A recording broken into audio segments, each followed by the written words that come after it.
Hey guys, Prowl 1701 here, and today we're going to talk about some Fourth Doctor. And my question is, of Tom Baker's 42 or so stories, which one do you think is the most overrated? Yes, this is a tricky one. This is one that could get people cross. But let's keep in mind, overrated doesn't necessarily mean bad. You can think a story is overrated while still thinking it's a good story. Just like you can find an underrated story that still might not be a masterpiece to you, but it's just underrated. So what story of Tom Baker's do you possibly still like, or maybe even not like, but that you definitely think is overrated, doesn't quite live up to the praise it gets? Now there's a couple that immediately are apparent to me. One is The Deadly Assassin, which I've talked about before, because I like The Deadly Assassin on its own, in a bubble. But when I look at some of the stuff it does to the lore and some of the things it does to the Time Lords, because it ruins the Time Lords, and some of the how it introduces the regeneration limit when it didn't need to, just to have an excuse for charred master. A lot of the ideas there, as much as I love Bob Holmes, you guys know I love me some Bob Holmes, I don't agree with some of the decisions they made in that story. And I definitely don't like what it did to the Time Lords, because I feel like the Time Lords have never recovered from that. They've never been as good as they were pre-Deadly Assassin, in my opinion. However, that's going to be another video. We're not going to talk about Deadly Assassin today. Today, I think the most overrated Tom Baker story for me, which is still one I like, I just don't sing its praises like some people do, that is going to be Robots of Death. I like Robots of Death, and I've talked about this before, but the reason I like Robots of Death isn't the story. Honestly, I think the story's a bit It's I mean, it's okay, but by 70s Doctor Who standards, it's a bit naffed, in my opinion. Just because I think 70s is the best era of Doctor Who. I think the Pertwee era and the Tom Baker era are the best eras of Doctor Who. There are just so many phenomenal stories in the 70s that, comparison-wise, the story for Robots of Death is just kind of falls flat for me. It would be great in other eras, but not for 70s Doctor Who for me. It has that very Agatha Christie murder mystery going on.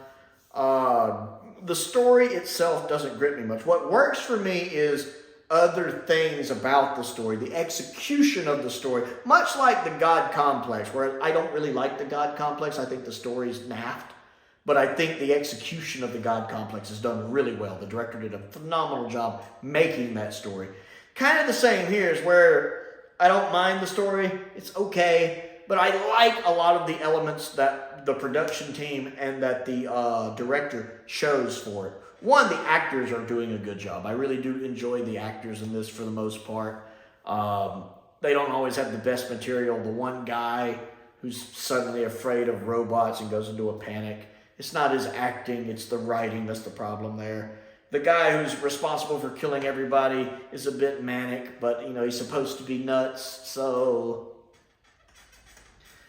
But I think like Tom Baker is great in this. Leela is great in this. The robots are great in this. The robots, even though they're robots, a couple of them almost have distinct personalities. The one that's kind of the leader of the robots, the kind of silver looking one that only gets, reprogrammed partway through the episode. He seems like he has his own kind of personality. And then the one that's undercover masquerading as a D unit actually seems to have a kind of personality. And I like that. What I really enjoy is the design of the robots. A lot of the production design choices are what makes this story for me. I like the design of the robots. I think it is aged very well, more so than a lot of Classic Who, especially a lot of Classic Who monster designs. Like, I love the War Machines, but it's hard to take them seriously.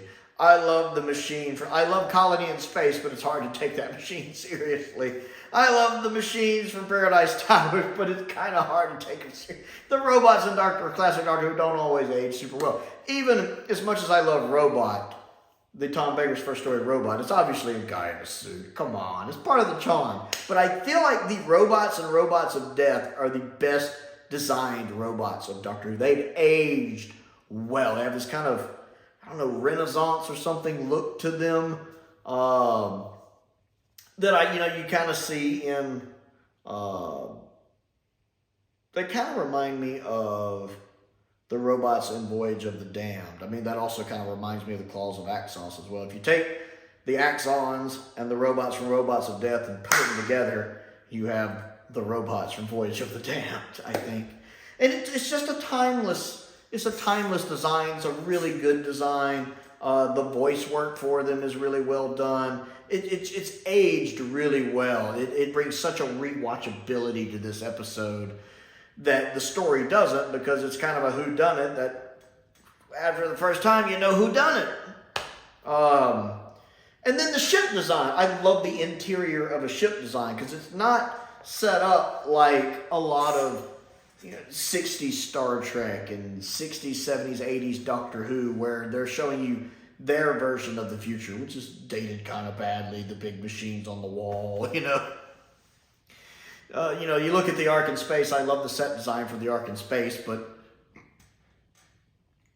it's a bit dated looking. There's a lot of that in Doctor Who. But since they go for this kind of living space, it gives you that these people live here. Yes, they work here, and they're doing this job where they're drilling, but instead of going for like the Nostromo approach from Alien, where they're in uniforms, and it has this very lived-in, worn, broken-down, blue-collar feel. Instead, even though these people are working these kind of blue-collar jobs, drilling for this ore, they're living a life of luxury doing it. Look at their outfits. They wear a very casual attire that almost looks like upper-class people. You wouldn't think of them as blue-collar. They wear more like, the rich people that don't have to work for a living. People who inherited money with their dress styles a lot of times.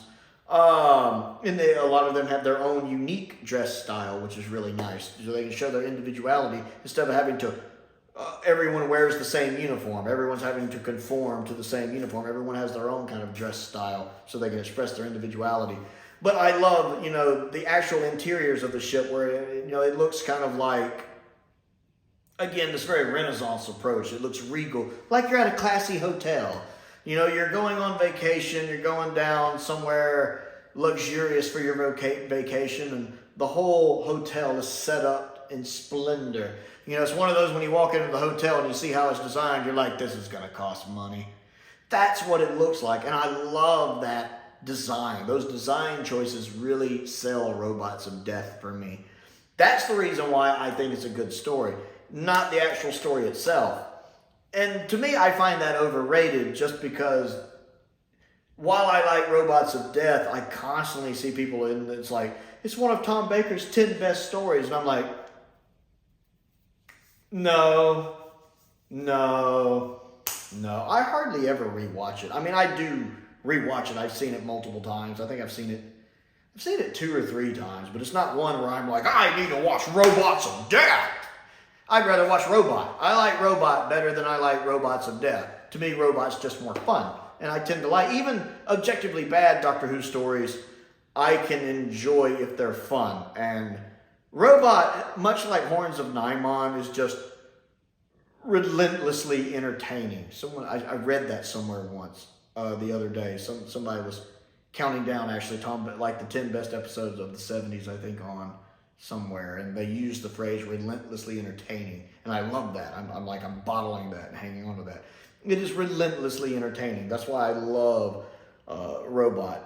And I don't find Robots of Death to be that way. I find myself getting bored through it. Again, I love the design choices. They're interesting. It's aged well because of that. But the actual story bores me. I love Tom and Leela in it. They're putting in some good performances. That's, of course, where Tom gets his wonderful remark about, I forget what he says, prime example of the inverse ratio between the size of the mouth and the size of the brain. It's a wonderful little dig there that I enjoy. But I just, like I said, the story doesn't grip me. I'm very seldom wanting to go back to it. I feel like season 14 is an overrated season. I think it's the weakest season of the Hinchcliffe era. And I think it's weaker than some of Tom Baker's other eras as well. I realized when I was looking through, working on my ranking the seasons. 14 is not as high as some of the others. Just because, again, Robots of Death and Deadly Assassin are the same season, and I find both of them disappointing, more so probably than any of Tom's other stories, overrated-wise. I mean, they're both better than Power of Kroll. They're both better than Leisure Hive. I don't think Robots of Death is a bad story. Let me be clear. I like Robots of Death. But it's not because of the story. It's because I enjoy some of the acting and some of the production choices they make. But I don't get these people that just praise it like, say, Genesis or City of Death or Pyramids of Mars or Talons or Seeds of Doom. You know, some of these other stories that I feel, you know, Terror of the Zygons, that deserve the praise. I don't put Robots of Death just in that category. I never quite understand why it's held in the regard it is. I don't get it. I just don't get it. So Robots of Death, what do you think of it? Do you think it's one of Tom Baker's top 10 stories? Do you think it's overrated? Do you think it deserves all the praise it gets? Comment down below and let me know other things to do. Click the like button and the subscribe button and the bell for notifications so you never miss out on another video. I also have a Patreon. That's how I pay the bills. And I certainly, well, that's not how I pay the bills. Let me rephrase that. That helps me pay the bills. I wish that's how I paid the bills. That helps me pay the bills. So if you would like to join my Patreon, if you like what I do, there's a link to that down in the description below.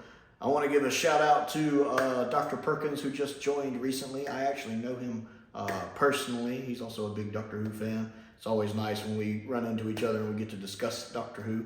He just joined my Patreon recently as a top tier patron, joining Stephen Crane and Colin Coney as well. So I'm very glad to have him here. I know at some point he's going to want me to go through The Prisoner and watch it and do some reviews for it, which I love The Prisoner with Patrick McGoohan, the original, of course.